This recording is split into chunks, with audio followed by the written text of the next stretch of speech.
There we go. Thank you for that. So we have two items on for two delegations, two items for discussion. One, the first relates to Bell Hall, and the second relates to economic development strategy. So we'll do that in order. And then depending on quorum and that type of thing, if we still have people at the end, we will go in camera and for one item on that. So to start off, Liz, I see you there. Were you expecting Dermot? Yes, he is supposed to be joining, and I spoke to him half an hour ago, so he may just have been having trouble connecting, but okay.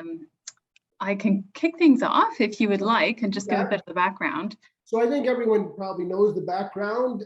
There's deliberations and plans going on with the campus in terms of Bell Hall, and there's surveys out, there's discussions, and there's an interest in getting our perspective, our input. So over to you, Liz, and if you don't all recall, Liz is the executive director of Kempville campus, if I've got that right.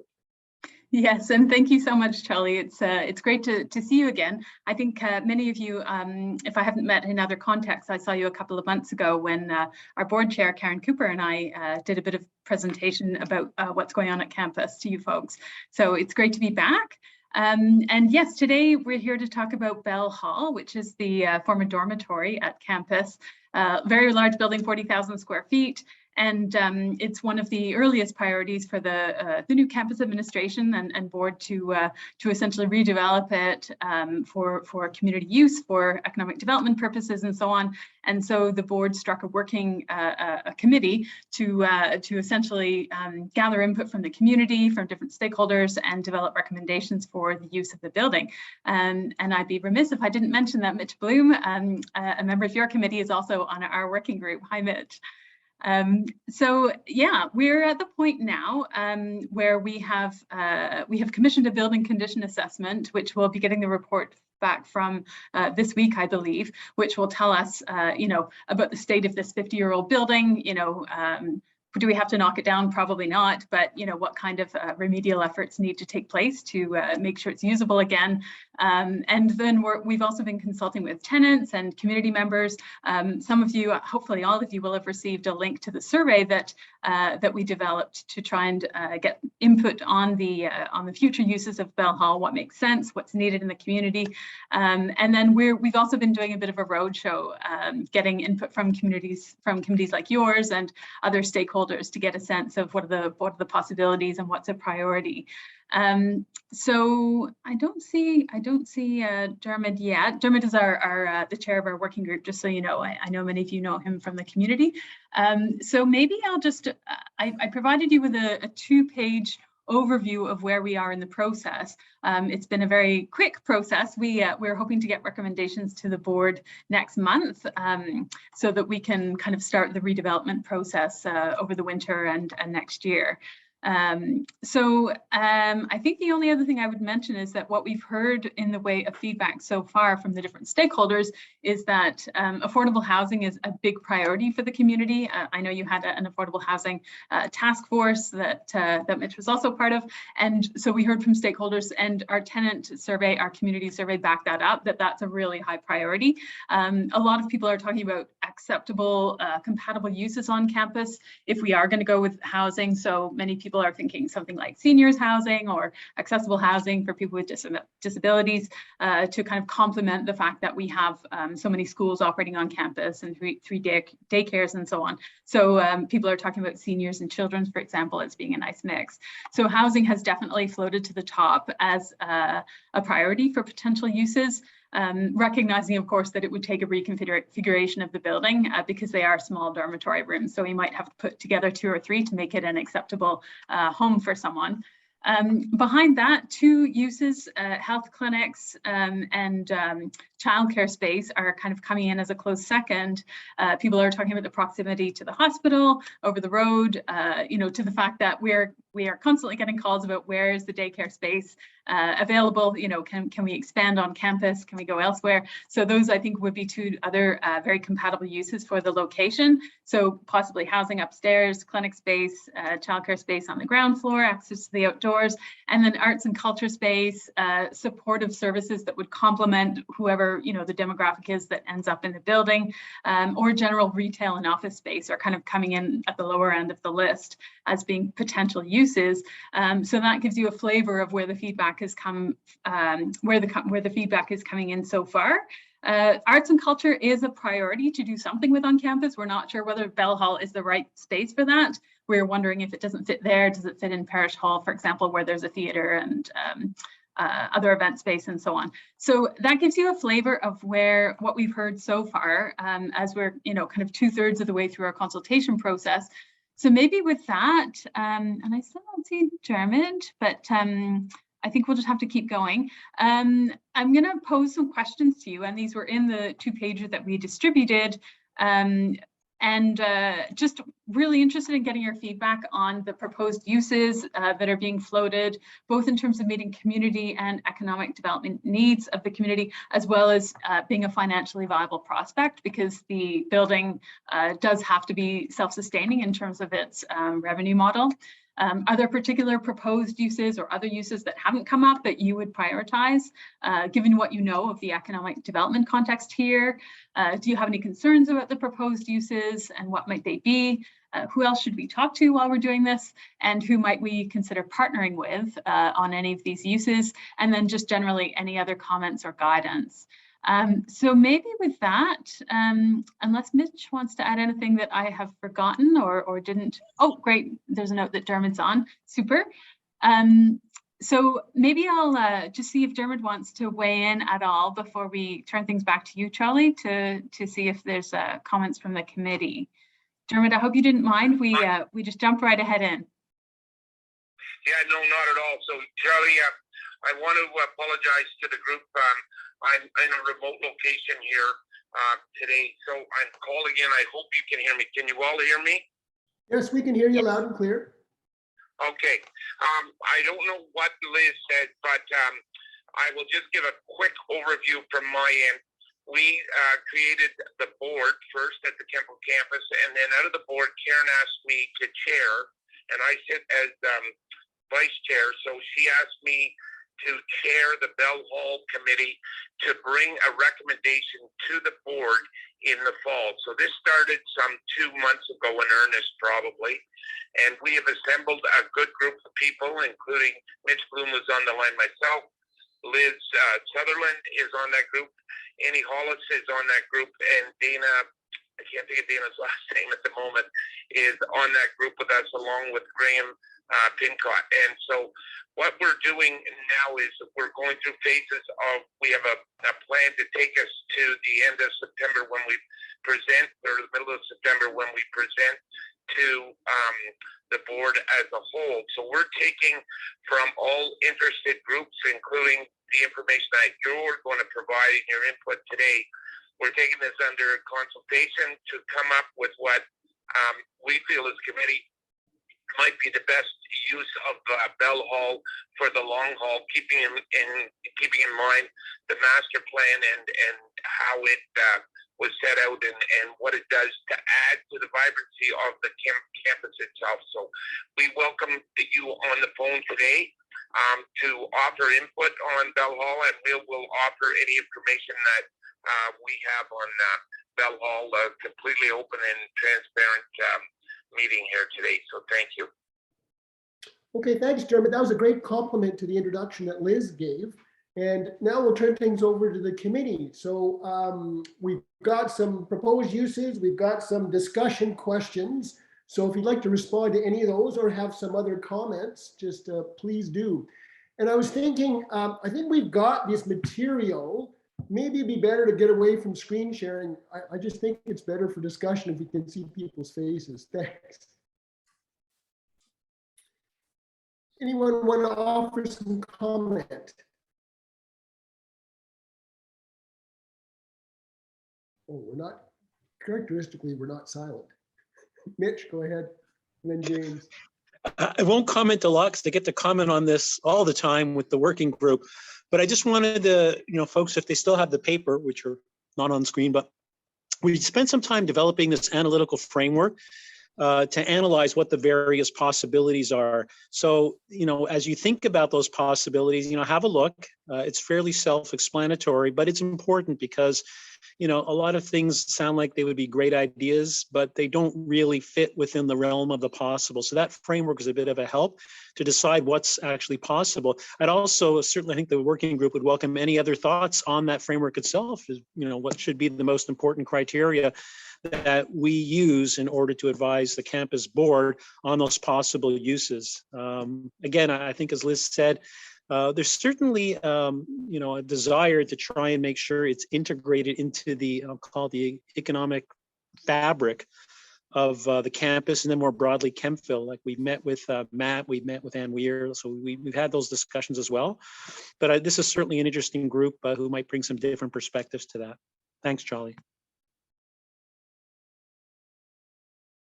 Okay, thanks, Mitch. James, over to you.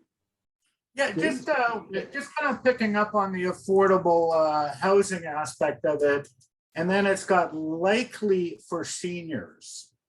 And I almost look at this to say, hey, what are those facilities that provide assisted living for seniors? Is that more appropriate than labeling it as affordable housing? Or what is the actual intention here? Like when we all retire and we get old and we need some help, okay, on that, and that help may be financially, that's where the municipality can maybe be stepping in and providing assistance. So I'm just trying to see if there's a distinction between, like if I got down on my luck, okay, could I apply to live here, for instance? On that, or if I lived in Ottawa, could I relocate to Kempville and live here? I guess I'll respond to that is in respect to our mandate and respect to what we're doing, I don't think we finalized it. So if what you're saying, we're taking notes down, if what you're saying is you'd like it framed a certain way or you see it a certain way, we're going to take that under consideration. That's important. So today is not a decision-making process, but more of an information gathering process from those parties that would like to see whatever they'd like to see at Belleville. Okay. All right. Jim, it's Mitch. If I can offer, just to build on what Dermot said, that's how I got involved, was the affordable housing angle. And it's an interesting point you've made, assisted living versus affordable housing. I mean, I've walked the building. It's a dormitory, a big one. And it's, to try and imagine what you can do with it without creating some very, expensive, type of facility. The affordable housing just seemed like a more, reachable piece, on top of the fact there's a lot of funding for affordable housing. The assisted living envelope is different. It's provincially funded. It's has more of a, gradation medical type service for people at various stages of life. So I think, and even in some of the consultations the working groups had, there's been some, again, reiteration that space of affordable housing, which is independent living, folks who can manage on their own, would be good. Just give you a sense of the logistic challenges. Right now, there's one elevator. It's a big one. It's a freight elevator that's currently part of the building. Maybe we could add another one. But those kinds of things start to narrow the scope of what's really, possible, because as you get into more senior care, you do require, different types of amenities and services and support. Having said that, I think, as Liz pointed out, when we started looking at some of the complementary other uses for the building outside of just the housing, we started thinking about other things that could provide services to whoever the end users are, whether it's seniors or others, but as a way to tie that all together, perhaps. Have you looked at, or have you found any examples in other communities that might be somewhat analogous to this? Just curious. If I could speak to that, certainly we've talked to people who have experience of kind of mixed use housing with services on the ground floor, for example, and that seems to be a combination that works. I think the question for us is how much of the building goes to housing, because there are discussions about what kinds of capital funding are available, for example, if it is all affordable housing versus if we did mixed use, the funding model might be more complicated, and we do have to think of the sequencing of, we'll need a feasibility study and an architectural, drawing and so on. So that's certainly been a factor, but yeah, and I think Mitch has come up with some examples from North Dundas that were worth looking at in terms of models for this kind of development. So yeah, we're looking around, and we'll do more homework on that once we land on a particular use. Thank you. One of the things that struck me when I've driven by it, but the 42,000 feet, boy, it's a big building. And as you mentioned, looking at multi-use, part of the example, I meant to track this down, and I will. About a year ago, I stayed in a hotel in Belleville, and I don't know what used to be there. It's this huge building. It's about half hotel and about half not renovated hotel rooms, but completely renovated small businesses, offices, I think even municipal offices. And two very different feels. And that hotel could be affordable housing, and the others could be something very different. So I'll track down the name of that and give it to you. I would love to see that. Thank you. Yeah. Rick, over to you. Well, thanks very much, Charlie. And thanks, Liz, again, for coming in to speak with us today, and Dermot as well. Yeah, it's an interesting opportunity. Obviously, what happens there at Bell Hall, and I like, the different ideas that have been presented. I guess I'm kind of wanting to know a little bit more around the affordable housing side of things as well. And I'm wondering, perhaps maybe even Mitch, you've done some research here. I don't know, has anyone really looked at the demand side on affordable housing? Because we all know that generally there's a severe shortage of housing across the province, across the country. So there's money available for affordable housing. So that becomes a temptation, right? Let's just default to, well, here's where we get some low hanging fruit on funding, and let's go that road. So, but, have we actually looked at who in the community would use this, or are there, is there a waiting list of 30, 40, 50, 100 individuals that would have access to this, and what criteria would they meet, for example? Because that gives us a sense of kind of what's the demand side, and are we just building housing because there's money available to build housing, or is there some real data behind that to say this is something the community needs? And I throw that out for a discussion. I can respond to that. So part of our mandate here as the group. So I'm not going to say that we didn't wrestle with this in the beginning to decide. It could be a lot of things. It could be torn down. It could be multi-use in several different areas. So we went back to the master plan. What does the master plan say? We did talk for some time about money available for the government for those attractive things that are there for today, like affordable housing. We did, and that is low-hanging fruit. But we will not move ahead with anything before doing the first study. So today, with you on the phone, I'll swing back. We want your input, but we don't have a lot of answers to the questions you have right now because we're not totally there on that part of our journey. Once we narrow down what we think could fit there, we're going to check and see the feasibility. Now, we take that back to the board. So then the board we're going to do more work on that once it gets back to the board.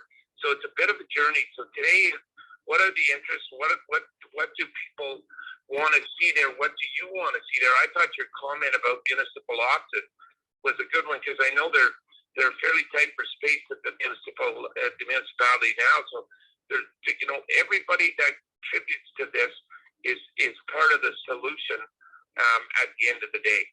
I hope that helps. Yeah, no, it does help, Dermot. Thank you.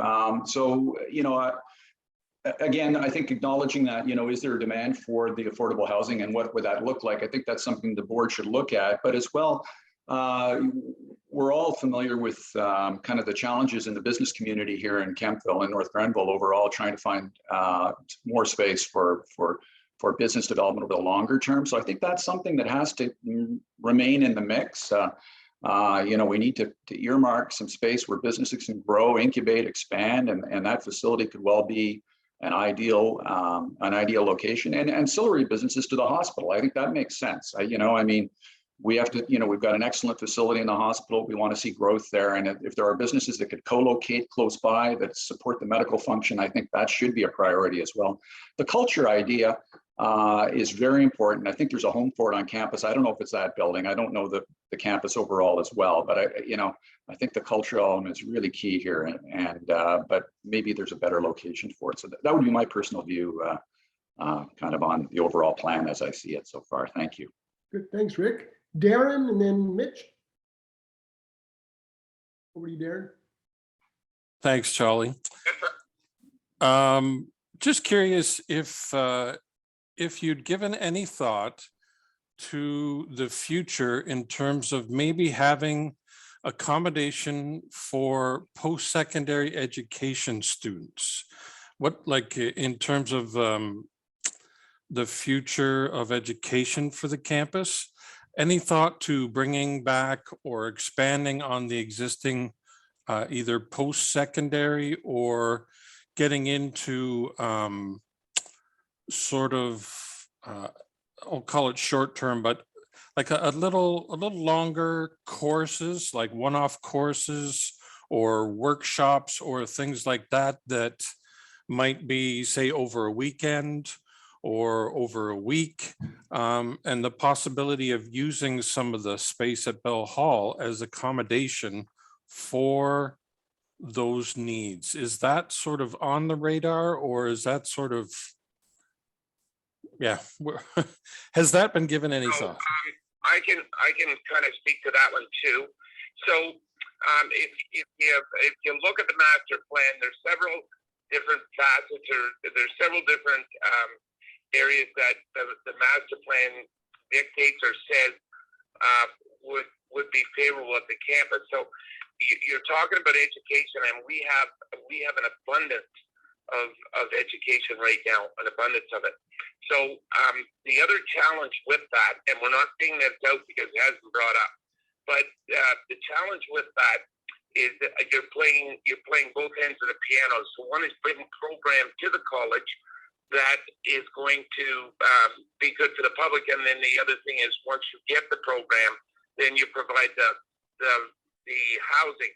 But around that, one of the mandates we have is to make sure that the college campus doesn't operate at a loss. So when we look at that, there's easier ways for us to probably get into and respect the master plan and be more economical for the campus. So we are looking at that, but when we go down that road, it seems like, as you mentioned earlier, that there's better low-hanging fruit, and we still have that education piece at the campus. Okay, thanks. Mitch, over to you.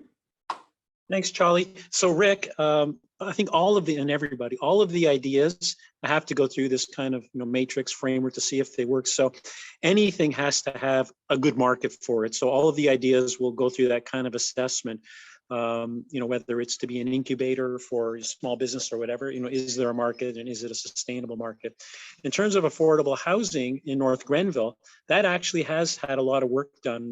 When the mayor took over at the start of her mandate, she put together the task force on affordable housing. I was on it, as well as quite a few others, and some folks here as well. And we did a really deep dive on that.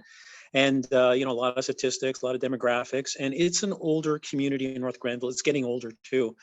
So we really found that when you looked at, housing for older folks, especially independent living older folks, there was a real gap. I'll be honest, it doesn't really matter whether it's old or young. The gap is just as acute for young people, if not even more acute. The challenge there is, as I think Liz pointed out, finding complementary uses on campus to the current kind of population that's there on an ongoing basis. But be assured, that everything that goes, forward would have to kind of meet the test of, okay, is there really a market for this? So everything has to have the market, even if there is money available. You're right. It's not a matter of if you build it, they will come. It is being built because they will come, whatever the it is. Thanks. Thanks, Mitch. Any chance of being able to share those numbers with us? Because I'd be really interested to kind of get an understanding of what exactly that need is. Like, are we 10 families, 100 families, 200 families, whatever? I would direct you to the North Grenville website, and the task force complete report, both draft and final, are in there, and there are extensive sections on numbers and things like that. So Jim, start there. If for any reason that doesn't satisfy your curiosity, I think I have more information somewhere in my computer that looked at the numbers and what it all meant. We used the the census, which at that time, that was a 2016, was fairly recent. And yeah, it's not a senior study. It just looks at affordable housing and the demand for it and some of the challenges. And the municipalities also had 2 more studies done since that task force, which did additional demographic work. Okay, interesting. I would assume that Liz and Dermot have already referenced that and have come to the conclusion that the demand side is there then? Just as... If I can speak for the working group, I would say yes.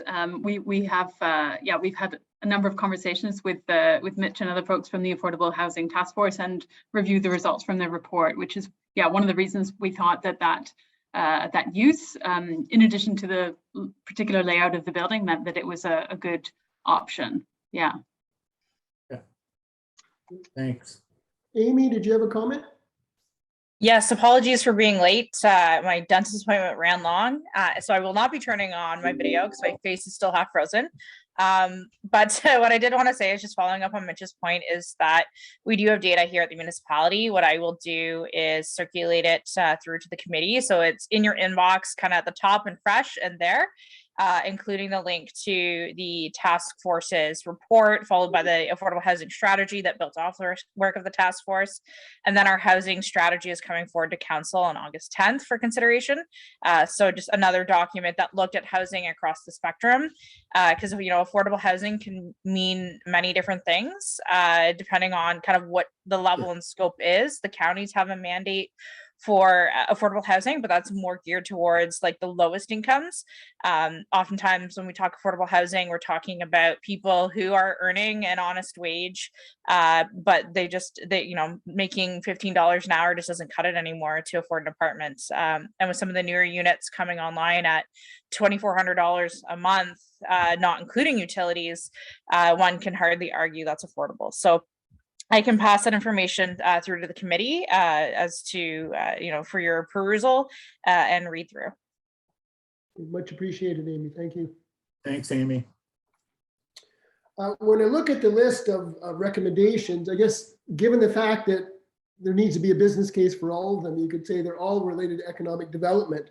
But as we know, premium or space appears to be quite a premium in North Grenville. I'm just wondering, retail business space, were there any specific possibilities, I won't say examples, that we're thinking? They're thinking went into those? Do you want me to speak to that, Dermot, or did you want to start? You can go ahead with that, Liz, to start. Okay. I'll jump in on okay, for sure. But, yeah. Certainly the idea that came up earlier around complementary uses to the hospital came up. So whether there were opportunities that were related to the medical field. We had talked, the board and I, about the potential for co-working space or, maker space, fab lab, opportunity for small startups to have access to those kinds of shared facilities.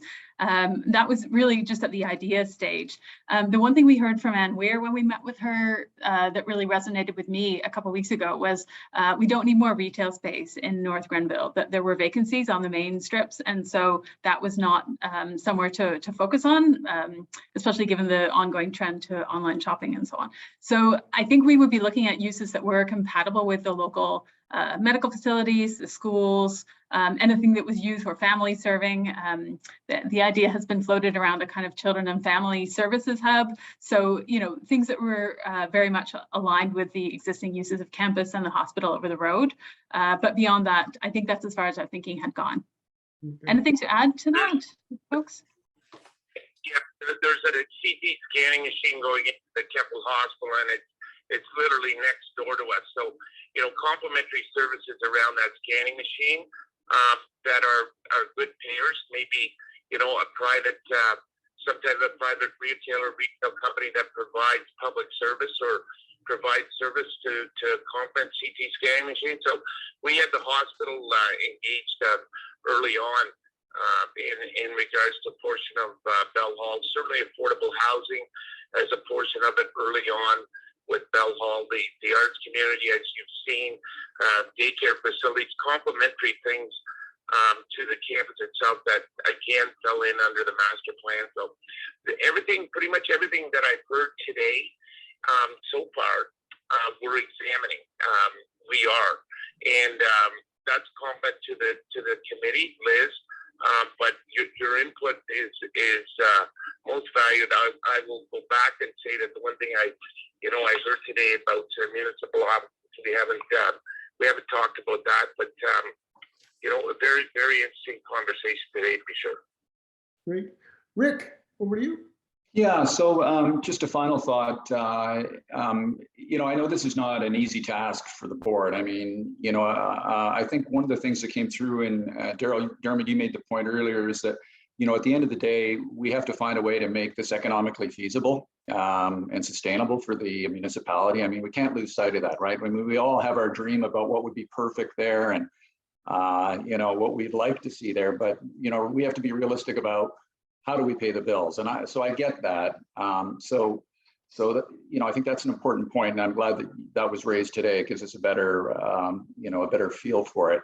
But, I guess my only comment would be is for us to resist the temptation to find an easy fix versus finding the right fix, for the longer term, right? And maybe there's some pain here that, we as a community have to bear for a little longer to get the right solution. And I don't envy the position that your board is in, Liz, in having to find, we're bleeding and we need to fix that. And I understand that, but, for the long run, I think we really have to keep our eye on the ball. What's the best use of that facility and what makes sense, and maybe balance that against shorter term interests that'll help with the revenue side that we could then build upon for the longer term. So that just a final thought. And I thank you for all your hard work. And so, I'd love to speak to that because it's a great way for us to close.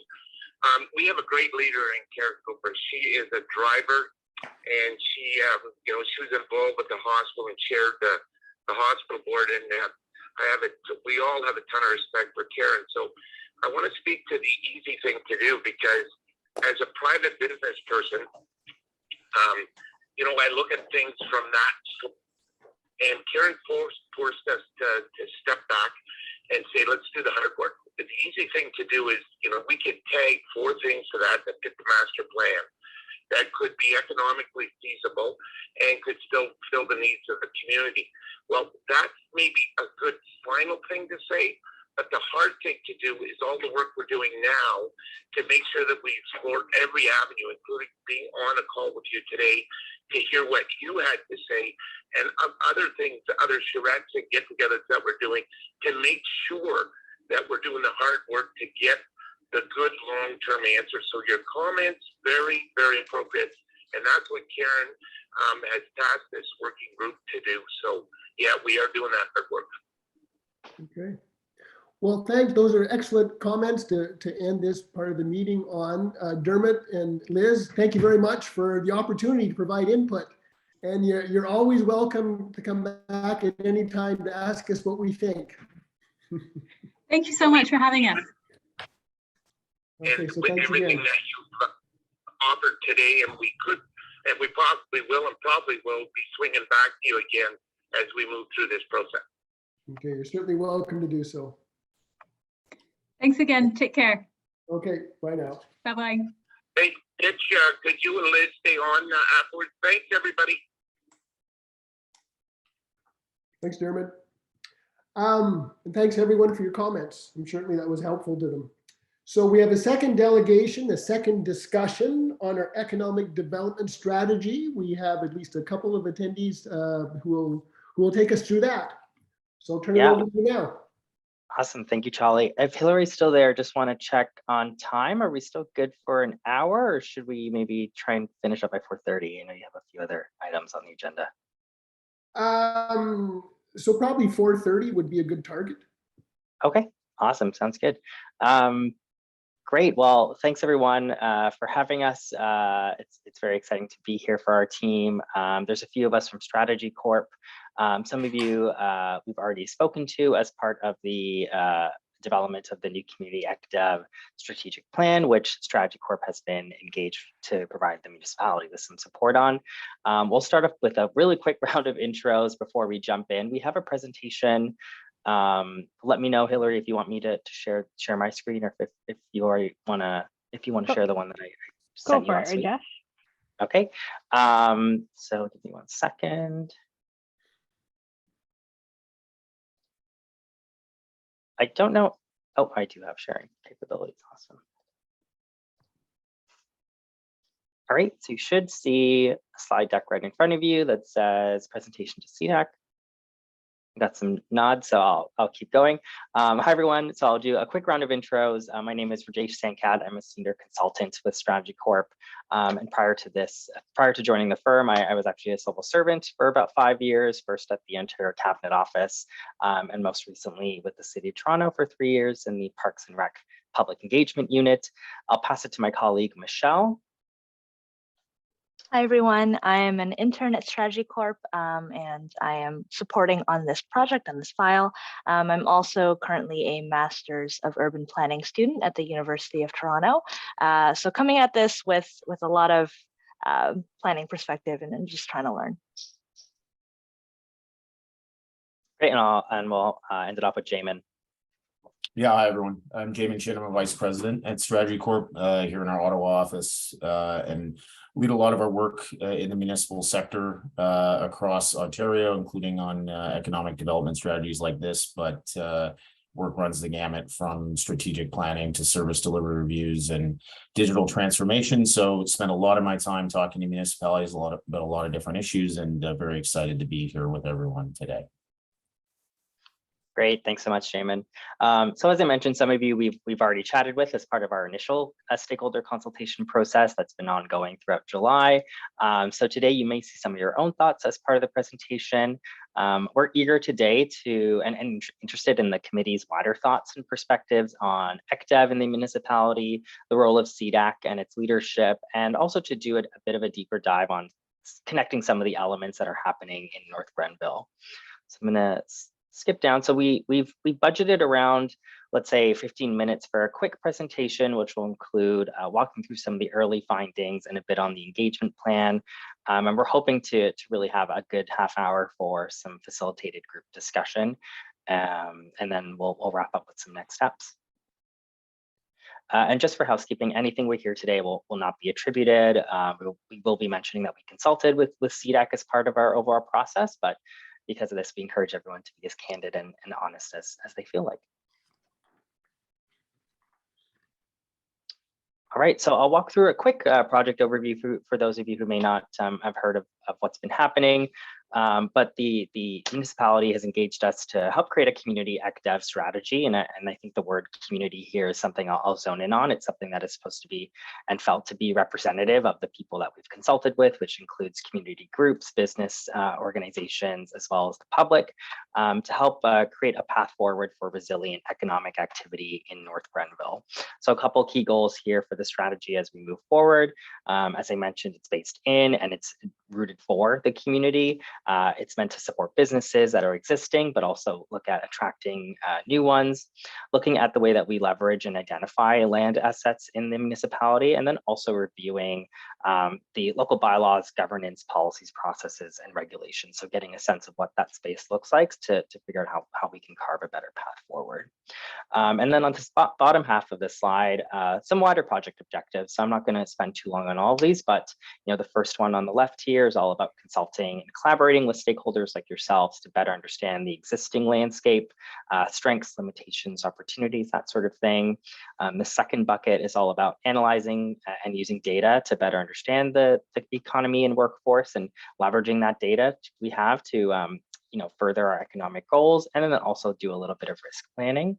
And then this last piece here, which I think is really important, is just connecting the work that we're doing here with other work that's ongoing and existing plans that are already existing in the municipality. So the community strategic plan, for one example, understanding how this connects to a transit study we're aware of is also happening, and as well as amendments to the official plan. So trying to really anchor this in the wider ecosystem of things. I'm speeding through this, so we'll have time for questions later. So please bear with me. But the engagement plan is also in front of you. Before we move on to some initial findings, just wanted to provide a quick look at it to help everyone better understand how we're sort of threading the needle through our engagement process. I wanted to design something that was continuously building on the feedback that we're getting, instead of sort of hearing everything and then sort of doing all the writing and the synthesis at the end. So something that I think builds on the feedback as we collect it and takes it to different activities, different engagement mediums and methods. So in phase one was all about information gathering. That happened mostly in July. We are still sort of wrapping up some of the stakeholder interviews, but also conducting preliminary research, gathering insights, and doing a wide-scale data and document review to help identify those opportunity areas and economic risks.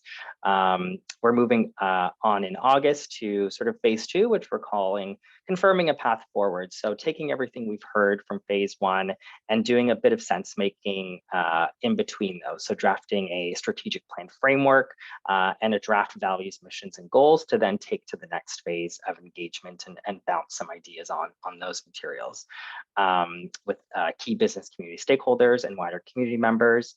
So we'll be launching a community and local business survey later in August, hosting some public meetings in person and virtually, and then also working with the project leadership team and incorporating any feedback on that end. In between then, we do a little bit more sense making, review the survey and public feedback. How do people feel about what we've created in terms of the draft framework and vision, mission, and values to inform that final strategic plan, which will be presented in October, on October 4th to council.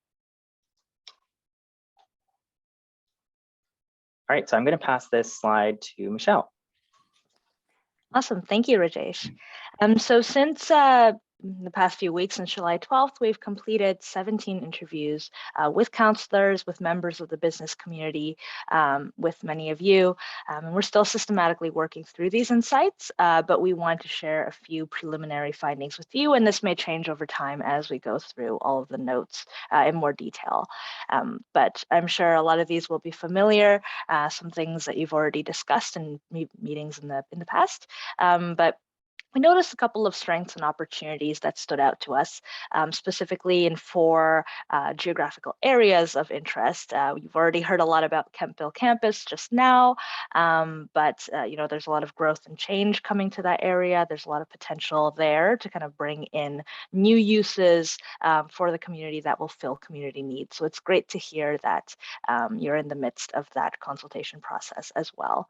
The other area of interest is downtown Kempville. We know you have a lot of work going on around there, around drawing, business and tourists into that area, specifically tying into some of the transit corridors around the highway commercial areas and how to bring people really in from those highways and transit corridors into the downtown. And then the 4th area really supports that as well, as how do you kind of develop and preserve those natural assets in a way that will both improve quality of life and draw in sort of visitor footfall. The other strengths we've heard are really to do with the people in the community. So the quick fast residential growth and very skilled labor force and its relationship to business attraction. And then second, kind of the responsiveness and the strengths of this council and this municipal staff body. There's been a lot of high praise for the efforts that have been made in recent years to sort of respond to changes in the community. And there's, of course, room to improve with the permitting process. And now, of course, the last final strength and opportunity is the natural assets piece that can be further developed for tourism and to draw people further into the community. And we've also identified a few challenges, mainly retaining local resident dollars. How do you kind of get this quickly growing population to spend more time and money in the community? How can you better resource some of these efforts so that they're really concentrated and able to provide that impetus? And then finally, the last 2 points on land development and planning. We've heard a lot about the lack of shovel-ready land that is zoned and serviced for commercial and industrial use and for developers to come in immediately. And gaps in digital and transit infrastructure. That also means it's a little bit difficult to move from area to area. And we can move on to the next slide. So we've also run a few preliminary data analyses. So here you'll see a location quotient analysis that we've done, which I'll just give a bit of background there in case you're not familiar. But location quotients are an analysis tool that's used to kind of compare a local area to a regional benchmark.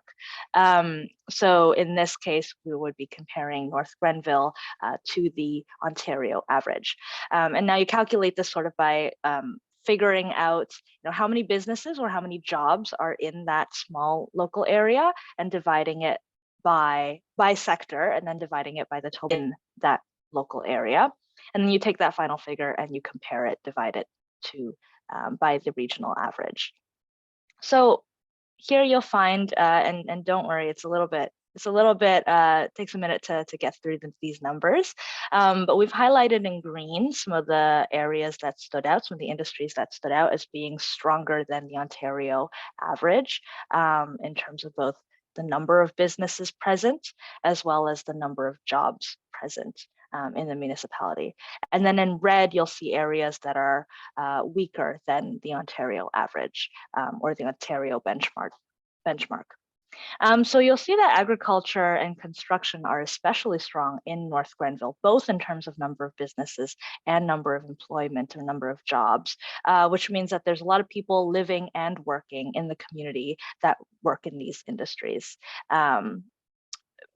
In contrast, you'll see that there's a lot of jobs in public administration, but very few businesses, which kind of indicates that there's a lot of people who are employed in the public administration field in North Grenville, but they're not working in North Grenville. They're going outside, they're commuting out of town to get to work. And that's something we've heard anecdotally as well. Likewise, you'll see a very low transportation and warehousing figures here, as well as management of companies and enterprises, which indicates that this is an opportunity to grow. We know that North Grenville is located in a very strategic location near the US border, near Ottawa. There's a lot of transit corridors going through, so that would be somewhere that we could look for new opportunities. And finally, we also see a very high business location quotient for arts, entertainment, and recreation, but not so high of an employment location quotient, which means that, again, there's a lot of businesses operating in this field, but maybe not a lot of people living in the area who actually work in these businesses. So how can we kind of build that local talent to work in these areas? And I will pass it back to Rajesh. Awesome. Thanks so much, Michelle, for walking us through that. And I think if I could just add, what we're just seeing here is, we're helping to validate some of the more anecdotal data that we have with some of the harder numbers and more strategic findings here. And what that does as part of our consultation process is just incredibly validating and helps us to build a stronger foundation to build off of. No gaps, so to speak. All right, so we sped through that. So apologies if anything was unclear, but we have a lot of time to discuss. We'll have about just under 40 minutes to chat through a few questions here, and then also want to answer any questions you might have about the project or the process as we move through it. We're still at the sort of the midway stage of it. Let's start off maybe though with a couple questions of our own, and I'll walk through these and then maybe turn my screen share off just so we can see everyone's, it's nicer to talk with everyone's lovely faces. So one, we just want to know, does anyone have any additional thoughts about anything that we presented to you, anything about what we've heard so far. Particularly, are there any gaps in our understanding of the local economy as we move forward? Would really find tremendous value in anything anyone here could point out. Two, we'd love to talk a bit more about the upcoming amendments to the official plan, and if that would be considering any new and emerging economic trends in North Grenville.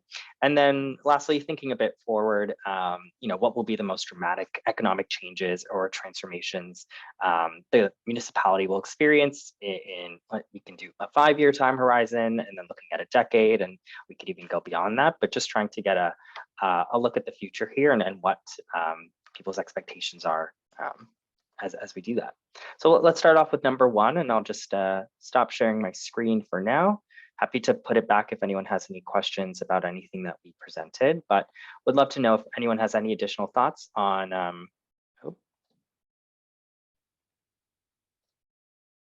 I'm going to stop sharing.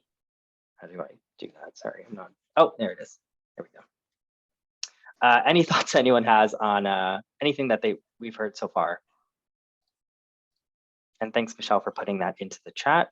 So I think, Charlie, if you don't mind, I can facilitate and some of these hands up. Awesome. So let's start with Rick. Yeah, thank you very much, Rajesh. It's an interesting presentation. Nice to see some good work going on here. You raised a question, are there any gaps or things that we might be missing?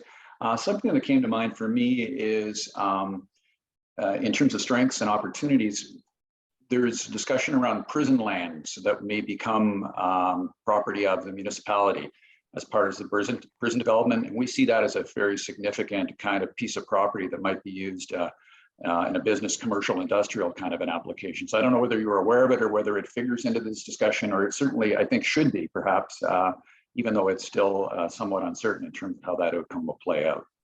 No, thanks for pointing that out, Rick. I think that Michelle and I, when we were reviewing the committee's notes from, I think a few weeks, this was noted as sort of an area for exploration. Do you have any intel you can provide on sort of where that idea is going towards? What are people feeling, or would a consultation like this help to inform sort of the final decision? Well, I think there are others here that can provide more insight in terms of where that consultation is going. I think that there are discussions now about what's an appropriate use there, whether it be for commercial business or whether some recreational. There's a number of different ideas being floated in terms of daycare, parks, all kinds of things. But I think a number of the members of this committee, that's focused on economic development, really see it as a commercial opportunity, given its proximity and potential access to the highway. It could support a variety of different businesses that and again, noting that we're short on shovel-ready, development lands, that would be an ideal scenario there where we would have some control over that. And I defer to others that would have similar comments or would add to that. Thanks so much, Rick. I don't see any new hands that popped up after that question, but if anyone does have anything they'd love to add in regards to Rick's point, that'd be great. For now, we'll go to Councillor Barclay. Thanks, Good to see you Reggie. again. Yep, yeah, nice to see you. It was a great interview that you were part of. It was hard to compress, 4 years of thinking into an hour, but somehow I managed to get through it. Just to follow up on Rick's question regarding the correctional facility. First of all, I don't have any new information about where we are in terms of acquiring that property, but it leads me to another question or suggestion, and that is, if we're looking to leverage our land assets, whether you'd be looking at something like a municipal development corporation, in other words, a dedicated real estate entity that would be in partnership with the municipality to really manage the property that we own. And that would include the Ferguson Forest Center and the campus.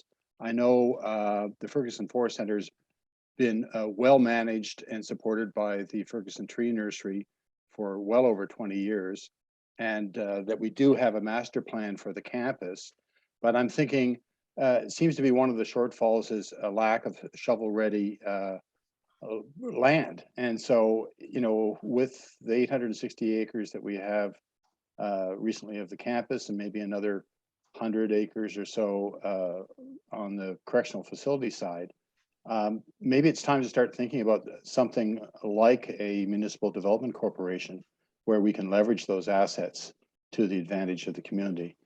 Is that the kind of recommendation you might come forward with, or are you, well, I guess that's the question. Will you be putting forward recommendations about how to follow up on this strategy, or is it strictly a strategy? I think that was directed to me. I think we will be trying to create very specific key activities and recommendations put forward. I think we would want it to be as actionable a strategy as possible that we deliver to council, for sure. So this is very helpful. Okay, thank you. And I see one more hand up, Mitch Bloom. Thank you. Thank you. Wow, this is so uber exciting. I have to say, I'm a data nerd, right? So I'm like looking at ticks going, I love it. I love it. I love it. I want more. So that's one of the things I was going to suggest is, you know, more hard data. If you listen to our conversation about affordable housing, like it really helps the conversation when we've got the data. And I'm sure you guys, you know, have the capacity to do that. So would certainly welcome any of that. But I got to tell you, one thing that jumped at me, just juxtaposing slide 5 and slide 6. So slide 5, I absolutely get where it comes from. Agriculture, forestry, fishing, and hunting, fairly high. In fact, you know, better than the provincial average, but I think the highest ranked thing other than public servants running into town at the bottom of the list. But what I found a little disconcerting was that I went to the previous page. I didn't see that rural agricultural stuff as a strength or opportunity. And, you know, I don't live in Kempville. I got a farm out here in Oxford Mills, and I constantly feel like we don't look at this biggest asset we have, which is all of our farms and all of this rural activity we have going on.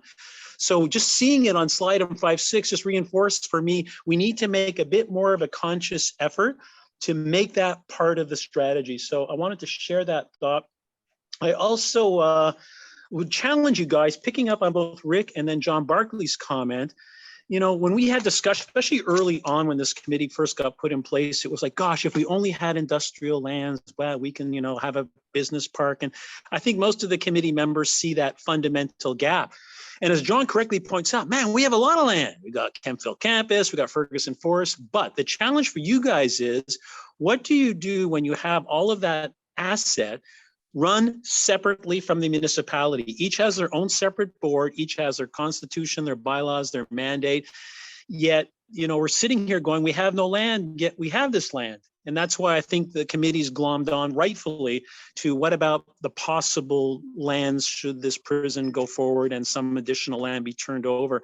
But I would challenge you guys in your experience to think about this when you have all this space, but it's actually run from a governance perspective separate from the municipal structure. And how do you kind of tie those pieces together would be something I'd want you to think about. And the one last piece of, I don't know if it's advice or thinking, is to avoid, and again, it comes back to, I'll use Ferguson Forest and the Kempville campus as examples. I find when looking at economic activity and development in North Grenville, not Kempville, but North Grenville, things tend to become little hubs unto themselves. I mean, I've been involved in the last 4 months with the Kempville campus, and I've certainly said quite a few times to the folks I sit with is, we can't be an island here. That's not good, okay? We should be integrated into the community in some way, shape, or form. I think there almost seemed to be, and maybe that's just my perception being new to it, a natural pull to be separate from the rest of Kempville. I'm overstating the point, it's not really that, but just there's a bit of that sense. And Ferguson Forest, I mean, when you opened up, Charlie was talking about his disc golf, you know, and then I'll talk about the dog park and all the other great things going on over there. But again, I'd love to think about, wow, dog park, really cool. How does that relate more broadly into, you know, bringing people into the community tourism wise who love dogs? I mean, I can go on and on, but I guess my bottom line is, as you guys do your work, try and keep your lens on how do I knit together these various hubs of activity and ideas into some greater whole instead of kind of a, you know, individual parts. And I'll just leave it at that. Thank you. Mitch, thank you so much for your, first your enthusiasm on the project. It's great to hear, but also, yeah, some great points. And to speak to maybe slide 5, I think we didn't mean it to be comprehensive on everything we've heard. I think Michelle and I have certainly heard a lot about sort of the land planning and asset use, and thinking a bit more of sort of the governance pieces that surround perhaps leveraging their strengths. But I think a great point. I think it's something that we can, as we continue, like try and pull out a little stronger and see where we can go with that. So thank you for that. I saw a couple hands pop up during your section. I'll pass it to Charlie. Okay, thank you. And just to take Mitch's last suggestion even a step further, I wonder if there's municipalities that we can actually partner with to share mutual strengths. And I'm just thinking, we are Kempville and several hamlets. And if you go past one of those hamlets just a bit further, you get to Merrickville. Merrickville has profile, it's a destination. And is there some way, for all I know, do they have commercial land? They're not very far away. Is there some way to, I won't say unite them municipally, but I mean, surely we have complementary strengths, at least in the short term, while North Grenville develops its commercial space and that type of thing that possibly we can explore. That's one that comes to mind. I'm not sure if there are other municipalities that have as much to offer, but that's just one suggestion. My second point is very different, and it's not very tangible, but in terms of analyzing our existing business community, I know this anecdotally from being a resident and more substantially from being on another board, but our business community has at least succeeded in getting through the pandemic. I'm sure it's been a struggle, whether that's resilient, know their market very well, very flexible, agile. I'm not sure why and how, but I don't know how we compare to other areas, but I just know that there's been, not a lot of failures given the 2.5 years of challenging pandemic. And I just think that's a feather in the cap of our business community and something worth noting. Certainly worth noting, Charlie, thank you. I'll pass it to James. Yeah. Hi there.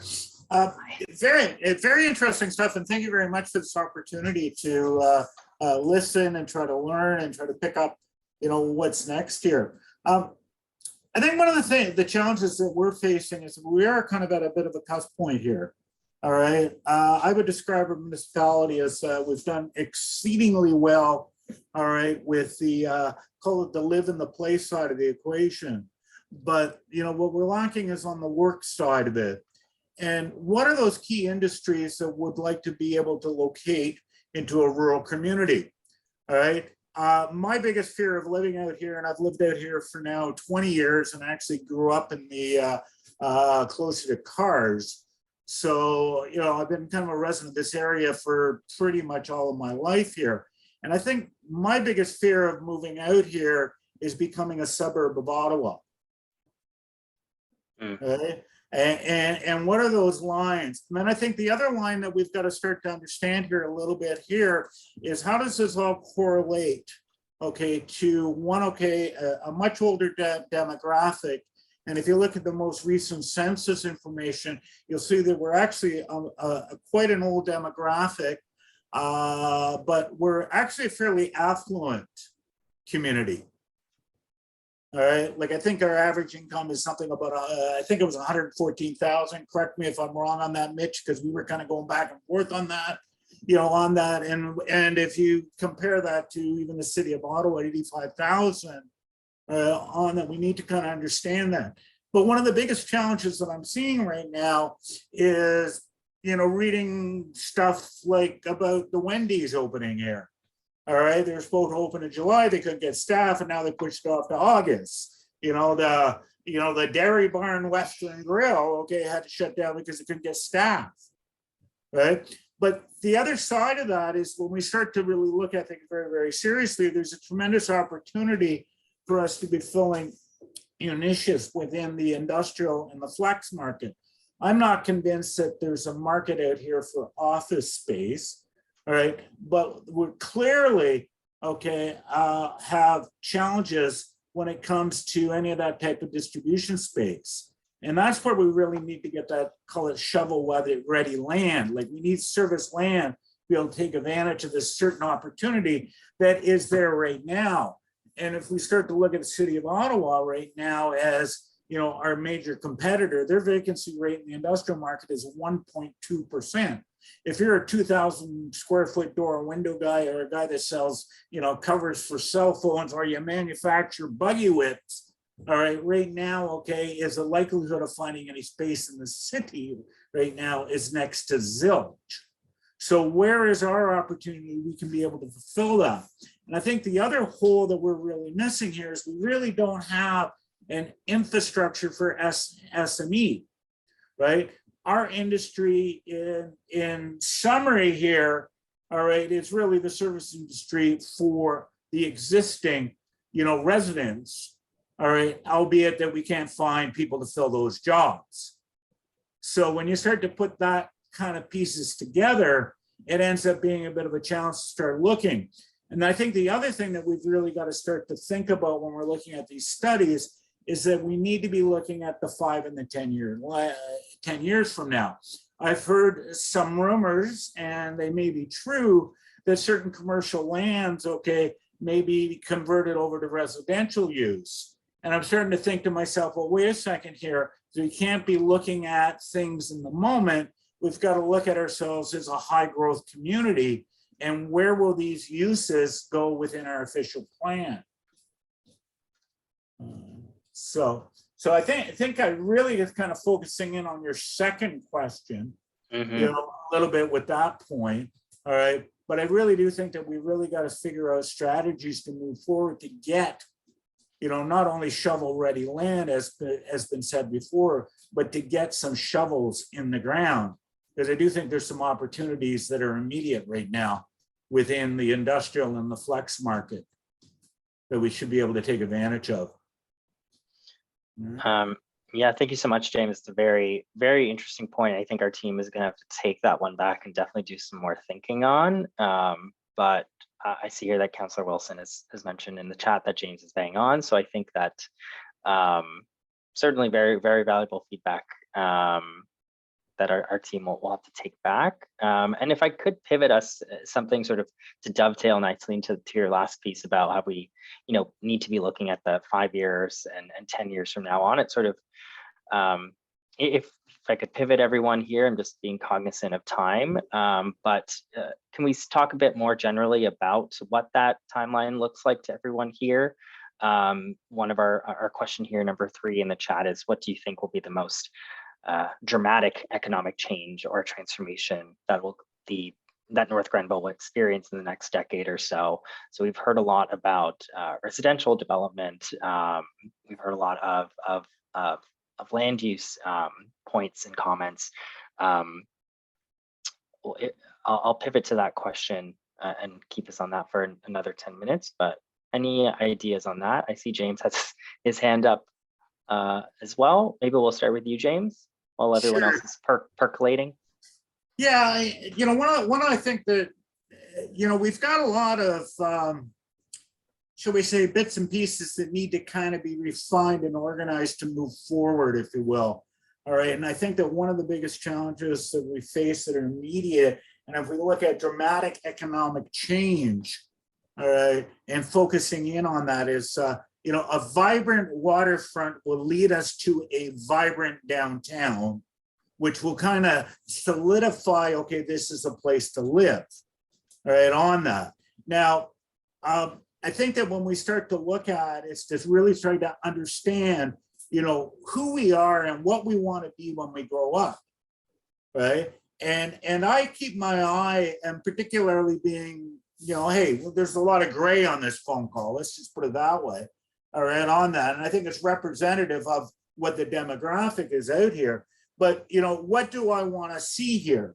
And I think that if I start to look at parallel communities, all right, I look at Perth, I look at Elmont, you know, but my biggest fear of living out here is when I start to go to Costco in Barhaven, all right, because I made a distinct decision that I did not want to live there when I relocated back from Toronto at that point, right? So how do you start to link, okay, that you've got that live, work, play, all right?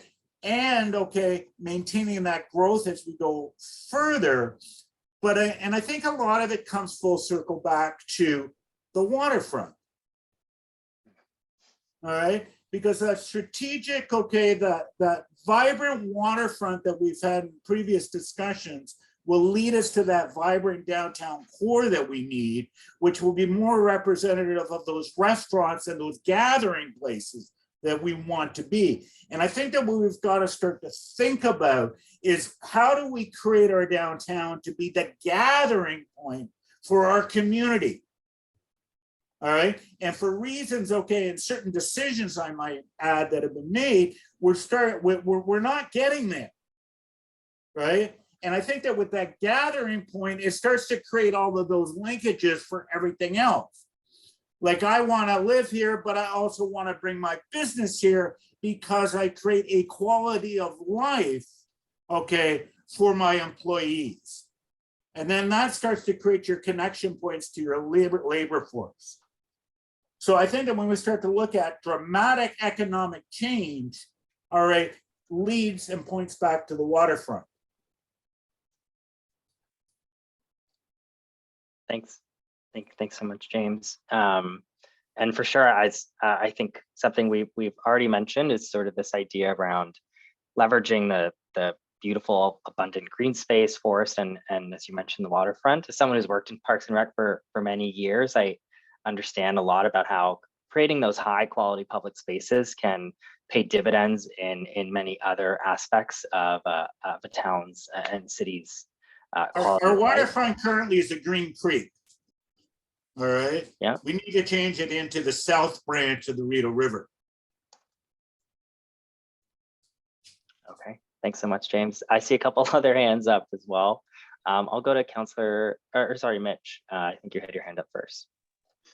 Thanks, James. The waterfront. He's right. Waterfront is more than just Kempville, and I'm not just because I live out here. We got lots of paddling space on the rest of the South Branch. It becomes creek-like after Kempville, but then gets really significant here in Oxford Mills.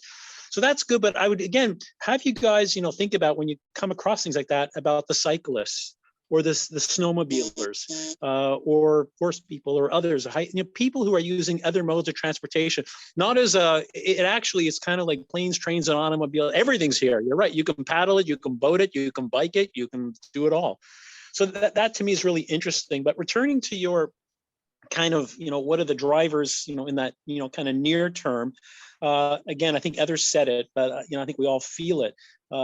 If we don't shift in some way, shape, or form, the suburb of Ottawa that this community is becoming more and more, even in the rural areas, that is a pull that is something that we either action or find a way to make work in the context of continuing to grow the community and the employment offers and the economic opportunities.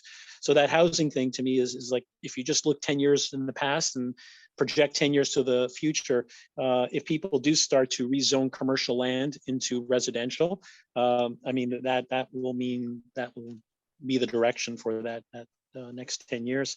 I know we don't talk about it a lot, but building a $250 million prison on the edge of town, and it would be done within 10 years according to the province's timeframe, is big. I'm not sure what it really means at the end of the day.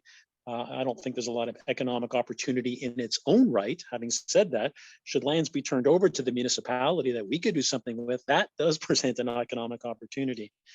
And I guess maybe, for me, the community is growing, demographically across, many levels, but certainly it's growing. It's growing fast. Last census, we were the fastest growing community in Ontario.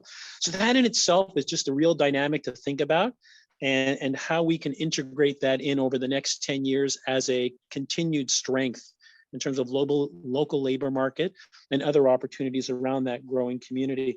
And the other thing is, no matter how you slice it or dice it, I just find North Grenville folks are different.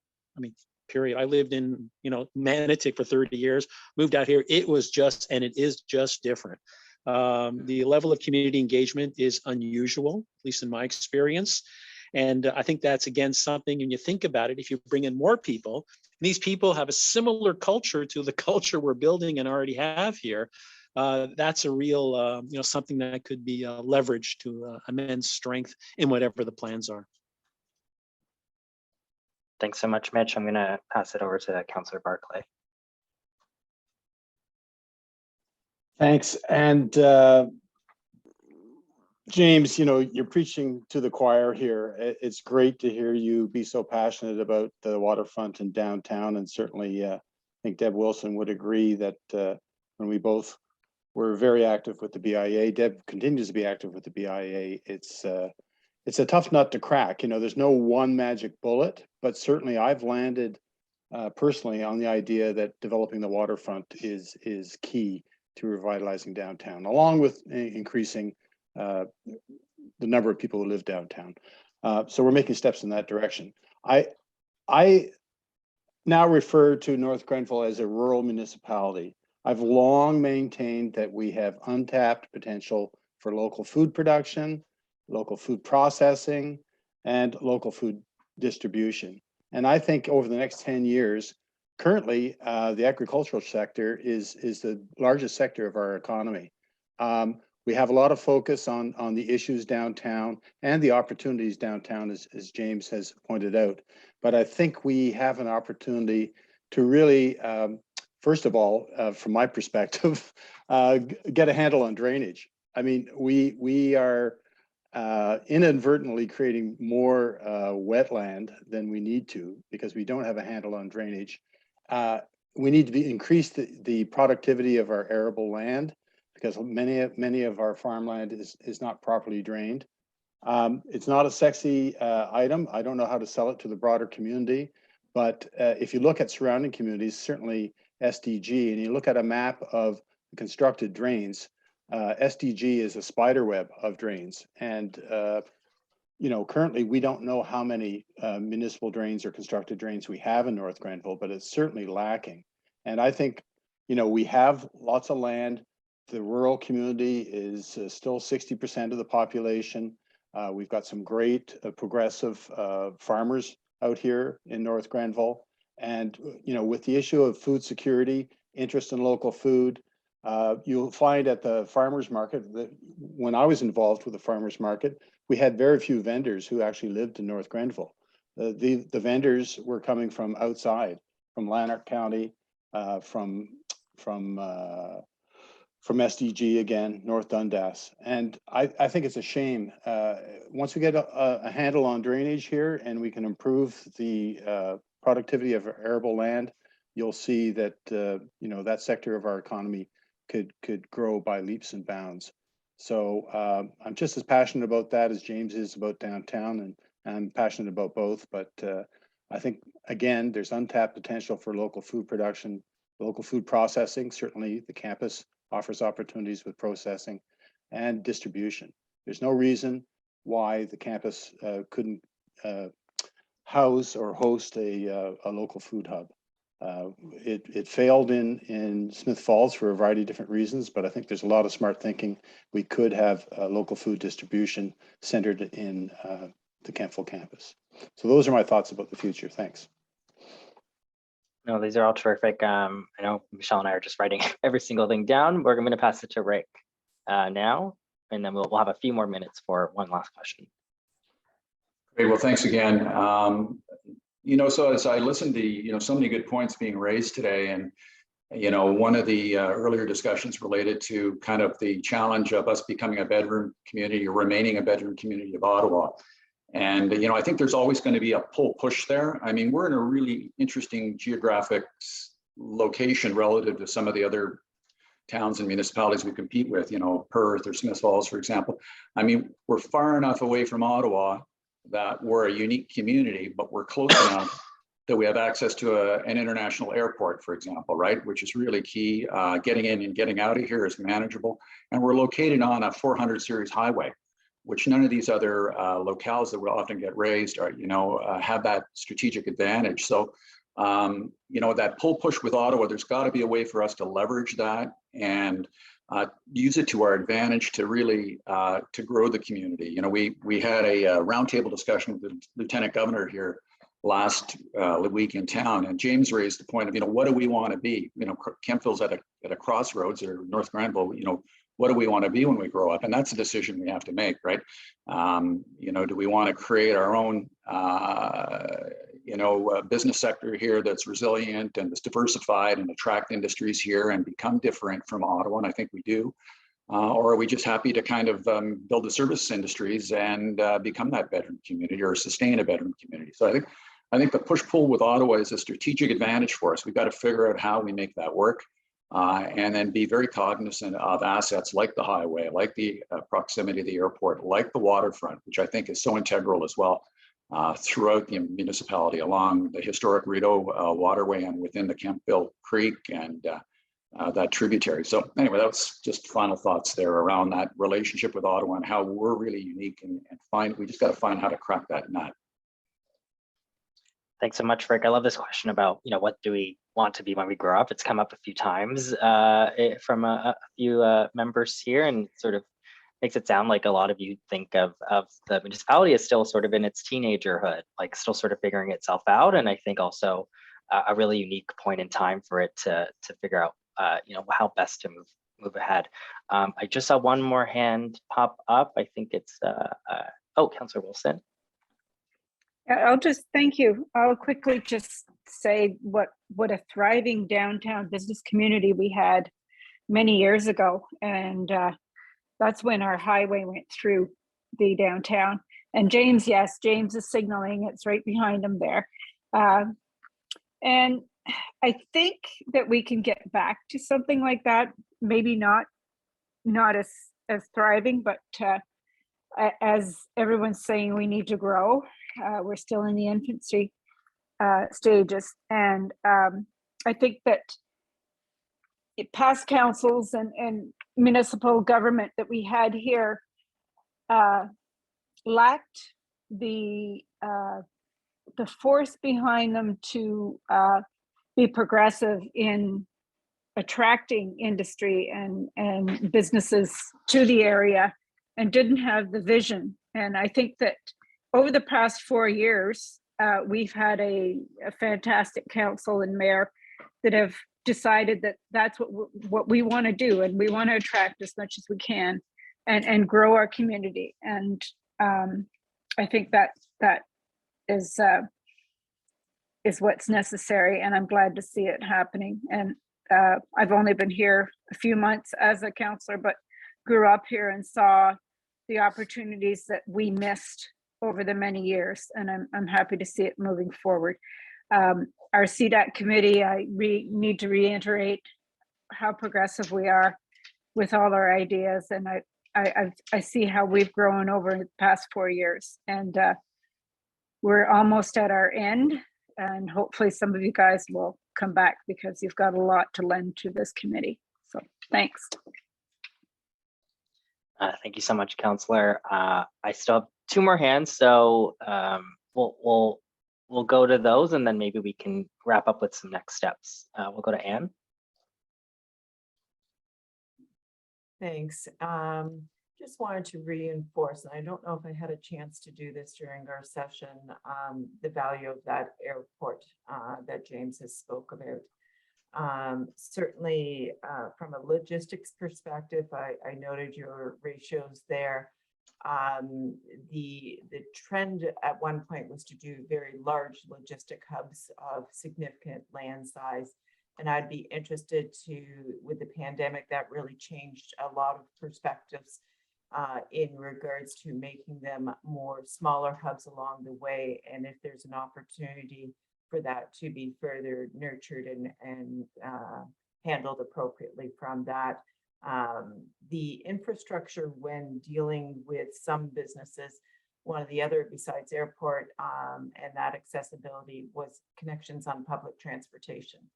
And an area that I think, I'm not sure it's been talked very much about, is how does that public transportation connect into Ottawa? And that's been some challenges, such as some of those big attractors of there is no public transit system. and what is the connection into Ottawa and what the opportunity for that is going forward. So I just add my 2 cents on those. If I didn't say it before, and if I'm repeating myself, I apologize. No, that's a terrific point. And I think the value of having the airport, I can't speak for Michelle. I think I'm correct, but I don't think it's something we've heard too much about. So I think it's certainly definitely very interesting for us to have more of a deep dive to do. But thanks for bringing that up. I'm cognizant of time, and we're going to go to Charlie and then Mitch, and then we are going to try and wrap up because I want to respect everyone's time. But we'll go to Charlie. I'll just be quick, and I want to add to James and Deb's comments about downtown. In the 10 years that I've been here, there's been a tremendous amount of effort to build up downtown by the BIA, by the municipality, by Councillor Barkley before he was on council, and many other avenues. And in spite of that, I think in the last 10 years, downtown, if you're driving through town, it looks kind of the same it did 10 years ago. And I don't know what the answer is, but 15, 16 years ago, I lived in Arnprior and spent a lot of time in Elmont. And at that time, their downtown was absolutely anemic. You would not go downtown for any reason. And if you go in both those communities today, the downtown pulls you in. You'd love to, you drive through downtown and you want to stop. You want to get out, you want to shop, you want to look around. And I'm not sure how they got there. But certainly if you look at the next 10 years for us, that'd be wonderful to find whatever magic potion is required and have that developed, because we can have our big box stores, but it represents the character of our community to draw people downtown around the waterfront and to want to mill around and congregate there. So I think that's really important.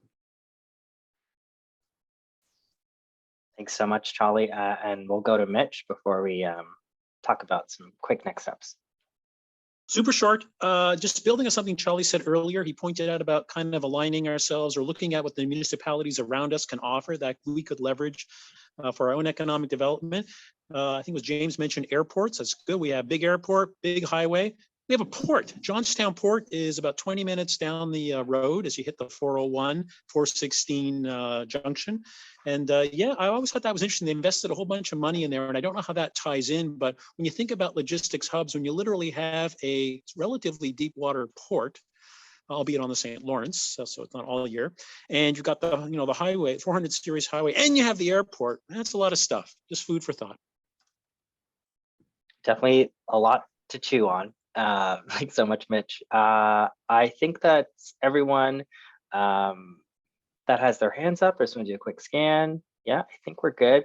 I wanted to just first say thank you so much. This has been a terrific, just under an hour of a session, but I think I had mentioned that one of the key next steps for us is to think more about creating a draft vision, mission, and goals for economic development in North Grenville. And I think that we've gotten some really good gold here from today's session. So thanks everyone for participating. I'm not going to share my screen. I'm just going to read out some of the next steps that are on slide 8, if you have it in front of you. So I mentioned we have some upcoming public consultation, which include community meetings that will be held in person and virtually. We haven't set a date on those, but we are looking at really late August before we hit September, and we will definitely be keeping this group informed as to when that is. As well, we're also launching a community and stakeholder survey that'll be an opportunity to provide feedback on that draft mission, vision, and values, as well as the strategic framework for the plan itself, and that'll be running from August 22nd in a few weeks from now for about 2 weeks going into September. If you do have any thoughts and feedback, I'll put my email in the chat here. You can also send it over to Matt or Hillary, and it'll find its way over to our team. And as I mentioned, the final strategy will be presented to council on at this point on October 4th later on. So definitely a few more methods and engagements to hit, but I think we're really excited about the path that we're starting to see come clearer. Awesome. I'll pass it back to Charlie. Thank you again for having us. Yeah, just want to extend our appreciation for your ongoing work and consulting us, and thanks everyone for contributing to this discussion. I think it went quite well. So we'll stay tuned for the next next steps and next events. Awesome. Thanks so much, everyone. Okay, bye now. So thanks, everyone. So that concludes our 2 delegations. Now, we believe we are right now 1 short of quorum, but we believe the mayor is going to join us momentarily and will give us quorum, and we'll be able to go in camera and discuss our 1 other item of the Bill Fake Award. That's still the plan, Hillary? Yep. Okay. So do we need a vote to go in that cameras? We have to wait for the quorum for even that? Yeah, you do. All right. Charlie, it's up to yourself as chair of the committee.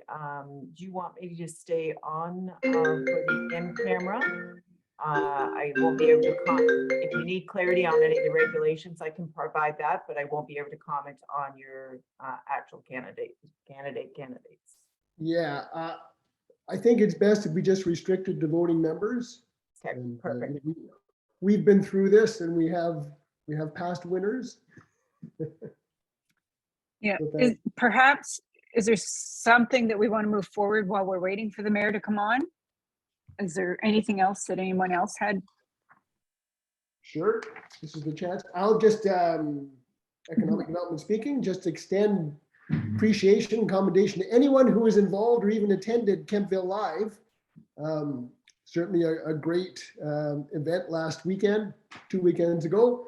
And I haven't heard the numbers yet, and I don't know if it was on a par with years past, but certainly as a refreshed concert, there were obviously thousands and thousands and thousands here for a series of really good shows.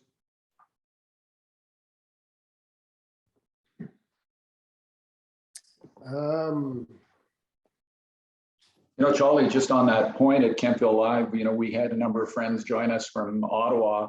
It was their first time there, and they were just totally overwhelmed and amazed at how professionally run that event was. And, everything from the volunteers that, greeted everyone with great smiles and positive attitude, and, no lineups, logistics were so smooth, the transportation, it was just, it was a great event. I think it really, reflects well on our entire community. It was a team effort to make that happen. And I'm certainly proud of what occurred, and I'm looking forward to next year already. Well, that's great. Certainly almost every year there are more and more volunteers, and this year there was many fewer volunteers than years past. So it's really a wonderful reflection on the festival and all the volunteers that was pulled off with fewer. Yeah. Thank you, Charlie. Just wanted to let everyone know that we escorted the Lieutenant Governor of Ontario to Kempville Live that evening, on Friday evening, and she sat with us and listened to the music and toured around to all the exhibitors, and she had a ball. She was just thrilled. She can't say, she just had a great time, and thought what a great event that we had here. So, having that kind of compliment lends itself to our municipality, or to Kempville Live, I should say, because it was well done. And I think with Karen Bedard and her team, they were quite nervous prior to this all taking place. And I think that the numbers are there, and they surpassed everything. It went beyond. So yeah. Just, and yeah. I can tell you from the other perspective, I spend every Kempville Live, I spend the weekends driving around the artists and the musicians who go to a zillion of these. And this is literally one of their favorites, because just the quality of everything, the quality of the sound, the hospitality, the logistics, everything works out so well in contrast to many of their other experiences. So Wow. Thumbs up all around.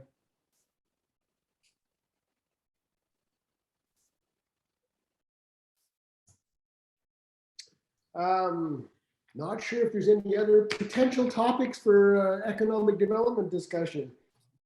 I can just, maybe Matt, you want to jump in? Is there anything you want to say about the IPM?